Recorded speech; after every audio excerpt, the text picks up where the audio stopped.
अस्सलामुअलैकुम वरहमतुल्लाहि वबरकातुहू। तमाम तारीफ़ें अल्लाह ताला के लिए हैं जो तमाम आलमीन का रब है। नाज़रीन हज़रात, मैं हूँ नसीम अख्तर मुरादाबादी आपकी खिदमत में एक बड़ा ही नसीहत आमेज़ वाक़या। 370 साल की उम्र का बादशाह मरने के बाद में उसकी क्या हालत होती है, एक ऐसा नसीहत आमेज़ वाक़या है जो आपको ये झंझोड़ करके रख देगा।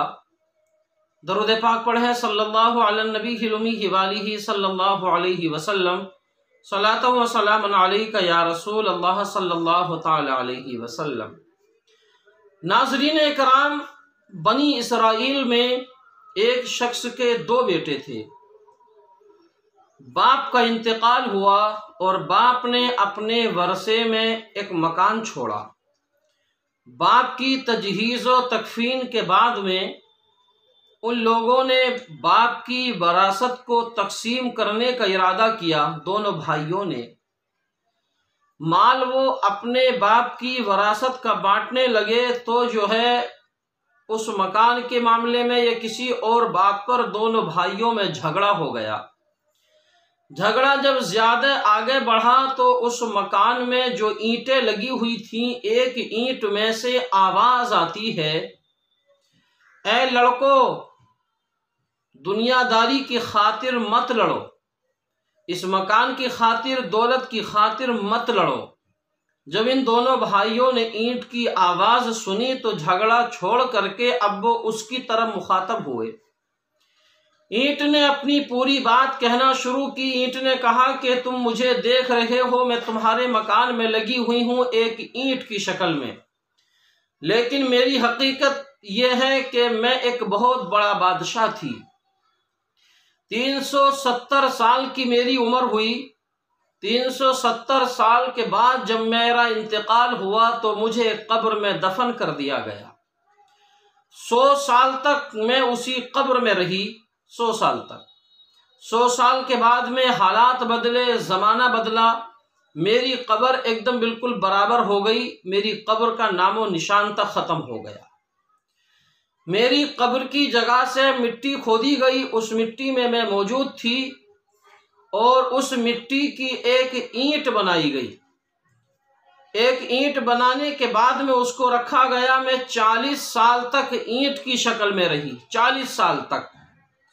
40 साल के बाद में फिर ज़माना बदला, फिर हालात बदले। मैं ईंट थी, मुझको तोड़ा गया और मुझे एक रोड़े की शक्ल में करके फेंक दिया गया।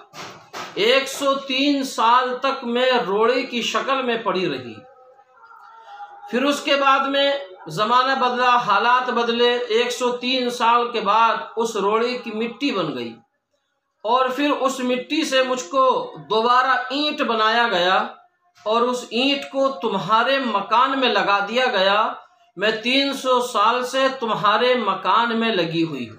300 साल से मैं इसी मकान में चली आ रही हूँ। ए बच्चों, इस दुनिया की खातिर और मेरी खातिर मत लड़ो, इसलिए कि दुनिया नापायदार है। कभी ये गम लाती है, कभी खुशी लाती है, कभी आबादी लाती है तो कभी बर्बादी लाती है। ये दुनिया एक जगह पर टिकती नहीं है। आज किसी के पास है, कल किसी के पास है। नाज़रीन इकराम, ये दुनिया नापायदार है। दुनिया से दिल लगाना ये बहुत बड़ी बेवकूफ़ी का काम है। दुनिया से दिल इस अंदाज में लगाया जाए कि अपना फ़ायदा होता रहे। दुनिया कहीं हमारे दिल में घर ना बना ले, इस बात का बंदे को हर वक्त ख्याल रखना चाहिए।